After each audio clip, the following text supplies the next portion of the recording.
Welcome to BRK health. నేను miss వియవర్మ. ఈరోజు మనతో పాటు స్టూడియోలో ఉన్నారు డాక్టర్ భరద్వాజ్ గారు, హోమియోపతి డాక్టర్. నమస్కారం డాక్టర్ నమస్తే గారు. అండి. ఎలా ఉన్నారు డాక్టర్ గారు? బాగున్నానండి, థ్యాంక్ యూ. డాక్టర్ గారు, ఆ, భార్యాభర్తలు ఏ ఉమ్, సమయంలో కలిస్తే పిల్లలు త్వరగా పుడతారండి? రైట్.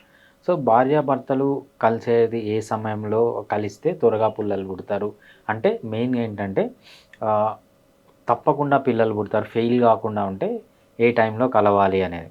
సో మనము దీని గురించి అర్థం చేసుకోవాలంటే మనం మెన్ యొక్క బిహేవియర్ అంటే రీప్రొడక్టివ్ బిహేవియర్, విమెన్ యొక్క రీప్రొడక్టివ్ బిహేవియర్ గురించి ఫస్ట్ తెలుసుకొని తర్వాత ఈ క్వశ్చన్కి వద్దామన్నమాట.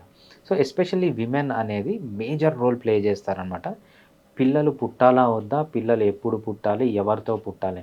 సో మన ఎవల్యూషనరీ ప్రకారమే women are more in control అనమాట దీనికంటే. సో ఎందుకంటే ఆహ్, ఆహ్, ఏదన్నా ఒక తప్పు జరిగింది అంటే దాంట్లో నుంచి వచ్చే ప్రాబ్లమ్స్ అనేవి విమెన్ ఎక్కువ ఫేస్ చేస్తారు కాబట్టి విమెన్ ఆర్ మోర్ చూజీ అంటే చూజ్ చేసుకుంటారు. వాళ్ళ పార్ట్నర్‌ని గానీ, ఆ టైముని గానీ ఇవంతా కంట్రోల్ చేసేది విమెన్ కంట్రోల్ చేస్తారనమాట. సో మన ఎవల్యూషన్ ప్రకారం. సో విమెన్ ఎప్పుడు ఇంటర్‌కోర్స్ జరిగితే పిల్లలు పుడతారనేది విమెన్ యొక్క రీప్రొడక్టివ్ సైకిల్ పైన డిపెండ్ అయి ఉంటుంది. సో ఆన్ అన్ యావరేజ్ విమెన్‌కి ఎలా ఉంటుందంటే మెన్స్ట్రువల్ సైకిల్ అనేది 28 డేస్ మెన్స్ట్రువల్ సైకిల్ ఉంటుందన్నమాట.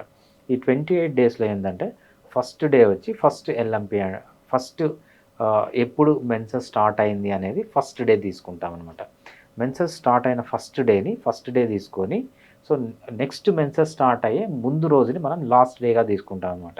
దీన్ని ఏమంటామంటే ఒక మెన్స్ట్రువల్ సైకిల్ అంటామనమాట. ఈ menstrual cycle exactly 28 days menstrual cycle అనుకుంటే ఎగ్జాక్ట్లీ 14th డే ఏం జరుగుతుందంటే ఓవ్యులేషన్ అనేది జరుగుతుంది. ఓవ్యులేషన్ అంటే ఏం లేదు, ఎగ్‌లో నుంచి ఓవం అనేది బయటికి రావడం అనమాట. అంటే oocyteలోంచి ఓవం బయటికి రావడం. అంటే మనం ఓవరీ అంటాం కదా, ఓవరీలో నుంచి ఈ ఓవా అనేది బయటికి రావడం, రెడీ టు ఫర్టిలైజ్ అనమాట. ఆ టైంలో స్పెర్మ్‌తో కలిస్తే సో విమెన్ యొక్క ఫెలోపియన్ ట్యూబ్యూల్‌లో కలుస్తుందనమాట. అక్కడ ఎగ్, స్పెర్మ్ కలిసి మళ్ళీ అది యూటరస్‌కొచ్చి అక్కడ ఇంప్లాంట్ అయ్యి బేబీ పుట్టడానికి ఈజీగా ఉంటుందనమాట. అది మన on an average 14th day. For example different విమెన్‌కి డిఫరెంట్ సైకిల్స్ ఉంటాయన్నమాట. వీళ్ళేంటంటే విమెన్ యొక్క రీప్రొడక్టివ్ సైకిల్ తీసుకొని దాంట్లో ఎగ్జాక్ట్ హాఫ్ డే అంటే హాఫ్ చేసి దానికి 1 వీక్ ముందు, 1 వీక్ తర్వాత ఏంటంటే మనము ఫర్టిలిటీ పీరియడ్ అంటామనమాట. ఈ ఫర్టిలిటీ పీరియడ్‌కున్న ముందు డేస్‌ని మనం సేఫ్ పీరియడ్ అంటామనమాట.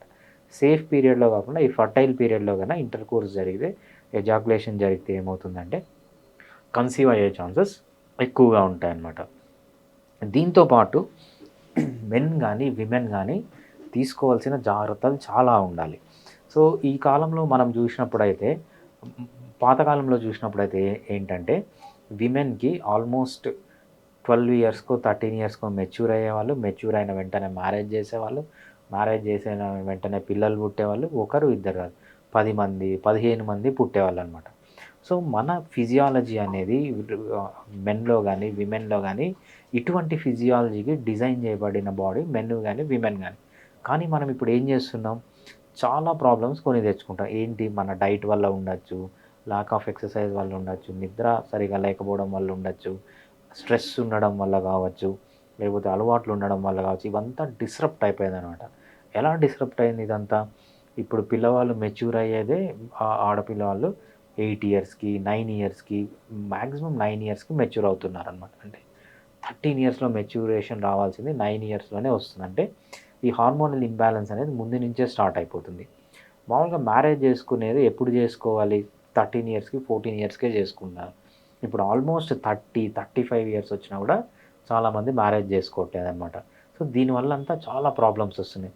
ఏం ప్రాబ్లమ్స్ వస్తున్నాయి? మెన్‌లో గానీ, విమెన్‌లో గానీ మనం ఆలోచించినట్లయితే విమెన్ యొక్క రీప్రొడక్టివ్ సైకిలే దెబ్బతింటుంది. సో విమెన్‌లో నార్మల్‌గా ఏం డిసీజెస్ వస్తున్నాయి ఇప్పుడు? పాలిసిస్టిక్ ఓవేరియన్ సిండ్రోమ్స్ అంటున్నాము.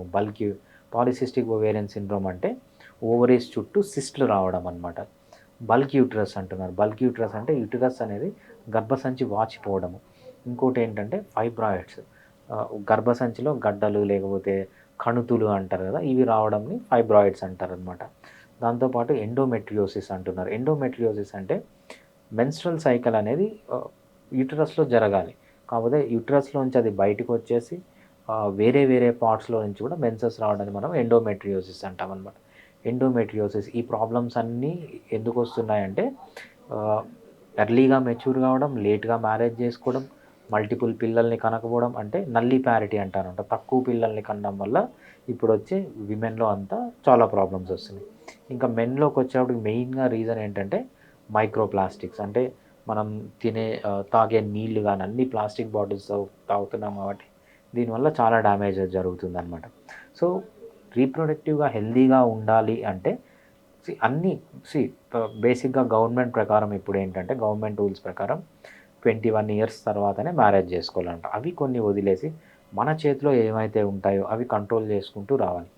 ఎస్పెషల్లీ డైట్ అనేది చాలా మనము ఒక 100 మార్క్స్ ఇస్తే లైఫ్ స్టైల్కి డైట్ అనే దానికి మనం ఆల్మోస్ట్ 80 మార్క్స్ ఇవ్వాల్సి వస్తుంది. ఎందుకంటే diet plays a major role in anyone's lifestyle అనమాట. మీరు నిద్ర మంచిగా ఇంప్రూవ్ చేసుకోవడం, ఎక్సర్సైజ్ మంచిగా చేయడం, స్ట్రెస్లెస్ లైఫ్లో ఉండడం, అడిక్షన్స్ తగ్గించుకోవడం, ఇదంతా ఓన్లీ ఒక 20% ఆఫ్ ది కాంట్రిబ్యూషనే ఉంటుంది. But major 80% of the contribution అనేది డైట్ నుంచే వస్తుందన్నమాట. మనం ఇప్పుడు ఏం చేస్తున్నాం, పొద్దున తింటున్నాం, మధ్యాహ్నం తింటున్నాం, సాయంత్రము, రాత్రి, ఎన్ని రోజులు మిడ్ నైట్ బిర్యానీ అని ఉంది.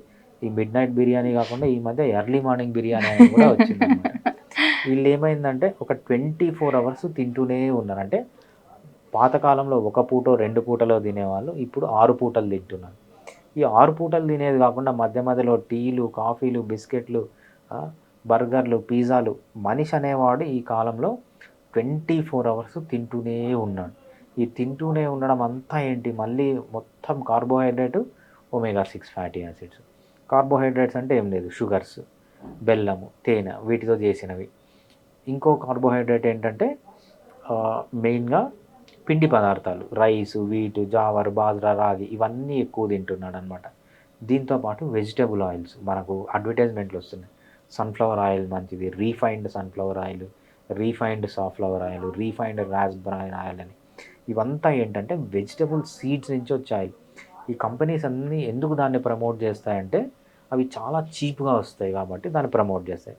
దానివల్ల ప్రాబ్లం ఏంటంటే omega-6 ఫ్యాటీ యాసిడ్స్ ఎక్కువ ఉంటాయి.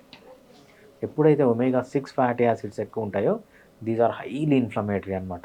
ఎప్పుడైతే ఇన్ఫ్లమేషన్ ఎక్కువగా ఉంటుందో ఏజ్ అనేది కూడా ఫాస్ట్గా అయిపోతుంది, వాళ్ళ రీప్రొడక్టివ్ సైకిల్ కూడా త్వరగా అయిపోతుంది. సో ఇన్ని ప్రాబ్లమ్స్ ఉండడం వల్ల ఇప్పుడు ఏంటంటే ఫర్టిలిటీ అనేది బాగా పడిపోయింది. ఏ టైంలో భార్యాభర్తలు కలవాలి అనేది కాకుండా వాళ్ళ లైఫ్ స్టైల్ని కూడా మంచిగా మెయింటైన్ చేసుకుంటే పిల్లలు అనేవాళ్ళు హెల్తీగా ఉంటారు. Thank you doctor. థ్యాంక్స్ అండి.